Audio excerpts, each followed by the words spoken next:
एक बार बुद्ध अपने भिक्षु के साथ भिक्षाटन के लिए किसी गांव की तरफ जा रहे थे। तभी अचानक बुद्ध के पैरों में कांटा लग गया।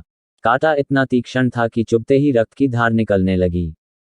बुद्ध के भिक्षु ने रक्त को रोकने के लिए एक कपड़ा फाड़कर बुद्ध के पैर पर बांध दिया। इस घटना को कुछ लोग देख रहे थे, जो कि बुद्ध से ईर्ष्या करते थे। उन्होंने बुद्ध से कहा कि हमें तो तुम्हें परमज्ञानी समझते थे, लेकिन दर्द को तुम भी सहन नहीं कर सकते हो। तुम पाखंडी हो, और ये हमने सिद्ध कर दिया है। ये कांटे हमने ही बिछाए हैं।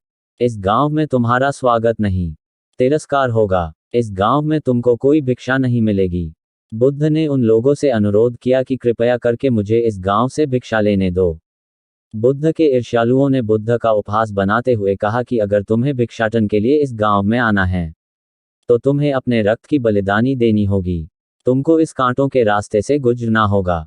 भगवान बुद्ध ने उनकी चुनौती को स्वीकार कर लिया और कांटों के रास्ते पर चलने के लिए अपने कदम बढ़ाने लगे।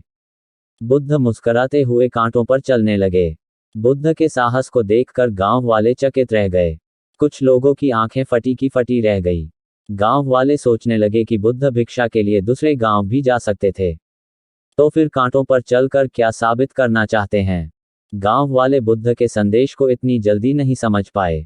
यहाँ पर बात भिक्षा की नहीं बल्कि जीवन को बदलने की थी। गांव वालों की भीड़ में एक सुमित नाम का युवक था, जो बुद्ध पर हो रहे अत्याचार को देखकर द्रवित हो गया। सुमित दौड़कर गया और बुद्ध के पैरों के सामने से कांटे को हटाने लगा। बुद्ध के ईर्ष्यालु सुमित को रोकने लगे और गांव से दाना पानी न देने की धमकी देने लगे। सुमित ने किसी की न सुनी और कांटों को हटाते हुए बोला, है भगवान, आप इन मुट्ठी भर लोगों के अपने आप को कष्ट मत दीजिए। आप गांव में प्रवेश कीजिए, बहुत सारे लोग आपको भिक्षा देने के लिए आतुर हैं। बुद्ध ने सुमित को अपने आस बुलाया और आशीर्वाद देने लगे। सुमित पीछे हट गया। हे भगवान, आप मुझे छूकर अपने आप को अपवित्र और दूषित न करें। महात्मा बुद्ध ने कहा, तुम अपने आप को दूषित क्यों कहते हो? स्पर्श से कभी कोई भी दूषित नहीं होता है। मनुष्य तो लोभ, लालच, घृणा, ईर्ष्या से दूषित होता है। तुम्हारे अंदर तो प्रेम भरा है। तुम दूसरों का सुख चाहते हो। तुम तो पवित्र हो। बुद्ध के बोल सुनकर कुछ लोग बोले, तुम तो अपने आप को बड़े ज्ञानी कहते हो, तुमको जाति का कोई ज्ञान ही नहीं है। तुम पाखंडी हो। बुद्ध बड़े ही शांत स्वभाव से कहते हैं, मानव से मानव की मानवता छीनना पाखंडी की निशानी है। मुझे पाखंडी बोलकर यदि आपको संतोष मिलता है, तो मेरे लिए दुख का कोई विषय नहीं है। कुछ लोग बुद्ध पर बरस पड़े, परंतु ये तो धर्मशास्त्र हैं, फिर यह पाखंड कैसे हुआ? बुद्ध कहते हैं, हमारी उत्पत्ति इस सृष्टि में हुई है। नदियों का पानी सभी की समान रूप से प्यास बुझाता है।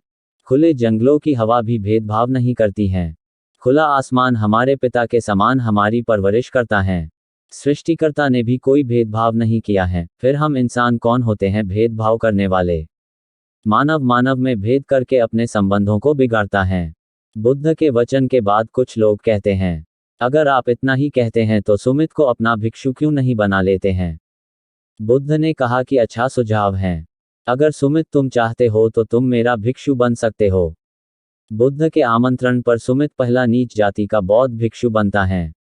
इस पूरे विवरण में केवल सुमित का जीवन बदला, शेष सभी लोगों का जीवन रूपांतरित हुआ। इस वीडियो में महात्मा बुद्ध ने हमें यह समझाया कि कोमल हृदय और स्वच्छ मन ही एक अच्छे इंसान की पहचान है। अगर हमारा हृदय कोमल होगा तो चाहे कितनी भी परेशानियां आ जाए हमारी जिंदगी में, फिर भी हमें बुलंदियों तक पहुंचने से कोई रोक नहीं सकता। इसी तरह की प्रेरणादायक कहानियां सुनने के लिए हमारे चैनल को सब्सक्राइब करें और बेल आइकन को जरूर दबाएं। धन्यवाद दोस्तों।